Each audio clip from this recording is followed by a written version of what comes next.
तो ओम नमः शिवाय, श्री शिवाय नमस्तुभ्यम, जय श्री महाकाल। जी हाँ भक्तों, आप सबको भी पता होगा कि 25 अगस्त को हरछठ का महापर्व आ चुका है। जी हाँ भक्तों, हरछठ जो कि हिंदू धर्म का और सनातन धर्म का एक बहुत ही बड़ा त्यौहार माना जाता है। पूज्य गुरुदेव कहते हैं कि जिसकी जो भी महिलाएं जिनकी कभी मनोकामना पूरी ना होती हो, केवल हरछठ के दिन अपनी मनोकामना मांग लें बाबा भोलेनाथ से, तो अवश्य रूप से उनकी जो मनोकामना है, जो इच्छा है, अवश्य रूप से मनोकामना इच्छा पूरी होगी ही होगी। क्या करना होता है, कैसे करना है, पूरा आपको बताऊंगा कि उपाय आपको करना कौन सा है। बस उपाय अगर आपने ध्यान से सुन के अच्छे से कर लिया ना, तो अवश्य रूप से आप देखेंगे कि आपकी सारी की सारी इच्छा मनोकामना सब की सब पूरी होगी ही होगी। अब बस करना कैसे है, क्या करना है, पूरा आपको ध्यान से सुनाने वाला हूँ। तो बस उपाय ध्यान से सुन के अच्छे से करिएगा जरूर। देखिए, पूज्य गुरुदेव की जो कथा होती है उसमें लाखों की भीड़ आती है। क्या होती है? लाखों की भीड़ आती है। और जब गुरुदेव की कथा में लाखों की भीड़ आती है, तो वहाँ ज़्यादातर जो भक्त रहते हैं वो भी क्या करते हैं, पत्र के द्वारा अपनी मनोकामना गुरुदेव तक पहुँचाते हैं। तो अभी पिछले साल की बात है, हरछठ के पहले गुरुदेव की कथा चल रही थी। और जब हरछठ के पहले गुरुदेव की कथा चल रही थी, तो वहाँ ज़्यादातर जो भक्त थे ना, उन्होंने क्या किया, पत्र के द्वारा अपनी मनोकामना गुरुदेव तक पहुँचाया। अब जब गुरुदेव के पास पत्र पहुँचा और गुरुदेव ने पत्र पढ़ा, ठीक है ना, क्या किया, गुरुदेव ने पत्र पढ़ा, तो वहाँ देखा कि ज़्यादातर महिलाओं की क्या है ना, अलग अलग प्रश्न है, अलग अलग मनोकामना है। किसी की मनोकामना पूर्ति है, कोई धन प्राप्ति की है, कोई ऐसी मनोकामना है जो कि वर्षों से पूरी नहीं हो रही है, ऐसा था। किसी का था कि कर्जा मुक्ति नहीं हो पा रही, हम लोग बहुत ज़्यादा प्रयास कर रहे हैं कि कर्जा मुक्ति हो जाए, लेकिन कर्जा मुक्ति नहीं हो पा रही है। तो मतलब तरह तरह के क्या थे, अपनी अपनी मनोकामना थी। जब गुरुदेव ने देखा, तब गुरुदेव ने सोचा कि अब इनको उपाय बता दें। तब गुरुदेव ने 2 से 3 उपाय बताए और कहा केवल ये उपाय कर लेना, अवश्य रूप से जो भी इच्छा है, जो भी मनोकामना है जो कि अभी तक पूरी नहीं हो रही है, अवश्य रूप से जो भी इच्छा मनोकामना है ना, वो पूरी होगी ही होगी। जब गुरुदेव ने उपाय बताया, तो उपाय के बाद जब से गुरुदेव ने उपाय बताया, तो लोगों ने जा जाके इस उपाय को घर में करना शुरू कर दिया। अब जैसे ही लोगों ने जा जाके इस उपाय को घर में करना शुरू कर दिया, वही लोग गुरुदेव की कथा में मात्र 1 से 1.5 महीने के बाद वापस आ गए। अब जब वही लोग गुरुदेव की कथा में वापस आए, तो उन्होंने क्या किया, फिर से एक बार गुरुदेव को पत्र लिखा। लेकिन ये वाला जो पत्र था ना, ये गुरुदेव को मतलब धन्यवाद के रूप में पत्र था कि गुरुदेव धन्य हो आपका, आपके द्वारा बताया गया उपाय हमने कर लिया है, हमारी सारी की सारी इच्छा, सारी की सारी जो मनोकामना थी ना, वो पूरी हो गई है और केवल आपके द्वारा बताए गए उपाय से ही हुई है। आपका कोटि कोटि धन्यवाद। तो देखिए, जो लोग भी मेरी मतलब आवाज़ सुन रहे हैं ना, अगर आपको भी जानना है कि आखिर ऐसा कौन सा उपाय है जिसको करने मात्र से लोगों की सारी इच्छा मनोकामना पूरी हो जाती है, तो चलिए हम बताते हैं आपको आज की इस वीडियो के माध्यम से कि आपको करना क्या है। तो बस उपाय ध्यान से सुन के अच्छे से करिएगा ज़रूर। अगर आपने आज का ये उपाय कर लिया, तो हरछठ के दिन आपकी सारी की सारी जो इच्छा है, मनोकामना है ना, वो पूरी होगी ही होगी और महादेव की कृपा आपके ऊपर अवश्य रूप से होगी ही होगी। देखिए, चलते हैं उपाय की ओर, लेकिन उससे पहले चैनल पर अगर पहली बार आए हैं और आवाज़ मेरी पहली बार सुन रहे हैं, तो वीडियो कर दें लाइक और चैनल को भी कर लें सब्सक्राइब, ताकि पूजनीय पंडित प्रदीप जी मिश्रा के रोज़ नए नए उपाय जो कि मैं उनकी कथा से सुनता हूँ, श्रवण करता हूँ, सबसे पहले मैं आपको प्राप्त करा सकूँ। ठीक, तो देखिए, जो हमारा सबसे पहला उपाय है, उस उपाय में आपको करना क्या है। जो हमारा सबसे पहला उपाय है, वो मैं आपको धन प्राप्ति का उपाय बताऊँगा। अगर आपके जीवन में धन की प्राप्ति नहीं हो पा रही है, तो आपको क्या करना है, धन प्राप्ति का ये उपाय अवश्य रूप से सुन लेना है। अब इस उपाय में देखिए आपको करना क्या है। इस उपाय में सबसे सिंपल सा आपको लेना है 7 बेलपत्र, और 7 बेलपत्र के साथ साथ आपको क्या चाहिए, 3 बूंद गंगा जल, और 3 बूंद गंगा जल के साथ और क्या चाहिए, 7 बेलपत्र आपने ले लिया, 2 से 3 बूंद गंगा जल ले लिया।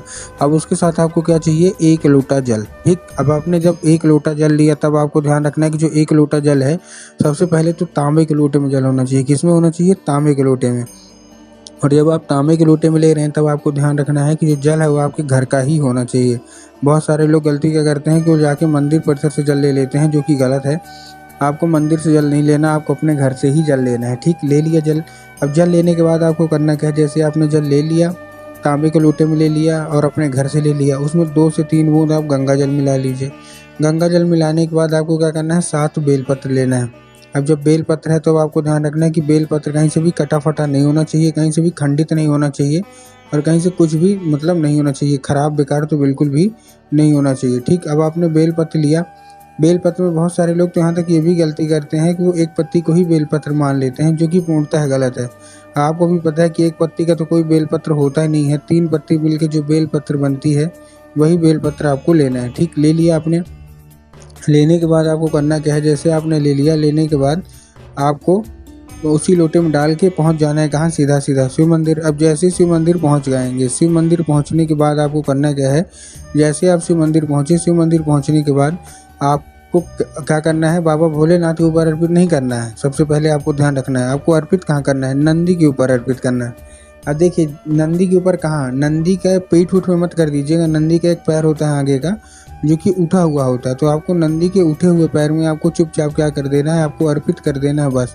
पूज्य गुरुदेव कहते हैं कि अगर आपने नंदी के उठे हुए पैर में अर्पित किया, कौन सा नाम लेके, एक नाम लेके, नंदीश्वर महादेव, तो बस आपको करना क्या है, आपको नंदीश्वर महादेव का नाम लेके उन्हीं का स्मरण करके आपको चुपचाप क्या कर देना है, आपको अर्पित कर देना है बस। पूज्य गुरुदेव कहते हैं कि अगर नंदी के ऊपर अर्पित कर रहे हैं ना, तो सबसे पहले आपकी मनोकामना महादेव के पास पहुंचेगी। इस चीज़ का आपको ध्यान रख लेना है। ठीक, अब जैसे आपने नंदी के ऊपर अर्पित कर दिया, नंदी के ऊपर अर्पित करने के बाद आपको करना क्या है, सिंपल सा मैं आपको बता रहा हूँ। ठीक है, सिंपल सा आपको बता रहा हूँ। जैसे आपने नंदी के ऊपर किया, नंदीश्वर महादेव का नाम लेके बस अपनी मनोकामना मांग लीजिए। पूज्य गुरुदेव कहते हैं कि बड़े से बड़ा आपकी मनोकामना पूरी होगी ही होगी। ये था हमारा धन प्राप्ति का।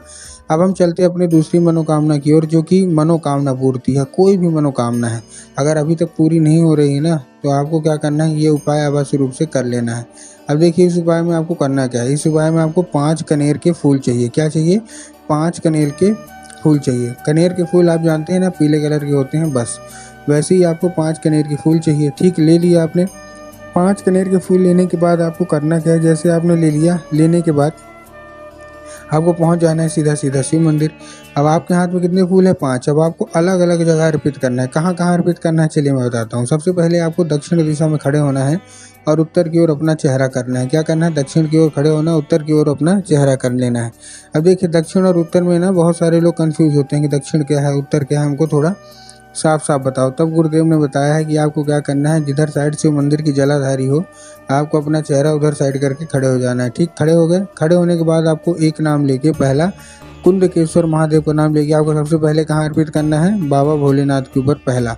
दूसरा आपको माता सुख सुंदरी के ऊपर अर्पित करना है, जिनकी जगह कहाँ होती है, जलाधारी के बिल्कुल बीचों बीच। ठीक ना, दूसरा फूल आपने वहाँ अर्पित कर दिया। अब जो तीसरा फूल है, तीसरा फूल आपको कहाँ अर्पित करना है, तीसरा फूल आपको अर्पित करना है कहाँ, जो भगवान गणेश की जगह होती है, जो कि जलाधारी के बाएं साइड, लेफ्ट साइड में होती है। तीसरा फूल वहाँ अर्पित कर दिया। उसके बाद जो हमारा चौथा फूल है वो आपको कहाँ अर्पित करना है, और एक जो चौथा फूल है वो आपको हस्त कमल में, माता पार्वती का जो हस्त कमल होता है वहाँ अर्पित करना है। अब जो आपका 5वां फूल है वो आपको कहाँ अर्पित करना है, जलाधारी में, जहाँ स्वयं माता पार्वती का वास होता है। तो बस आपको करना क्या है, आपको 5 जगह अर्पित करके जो भी इच्छा मनोकामना है मांग लेना है। पूज्य गुरुदेव कहते हैं ज़्यादा से ज़्यादा 1 महीना या ज़्यादा से ज़्यादा 1.5 महीना, इतने के बीच आपकी सारी की सारी इच्छा मनोकामना पूरी होगी ही होगी।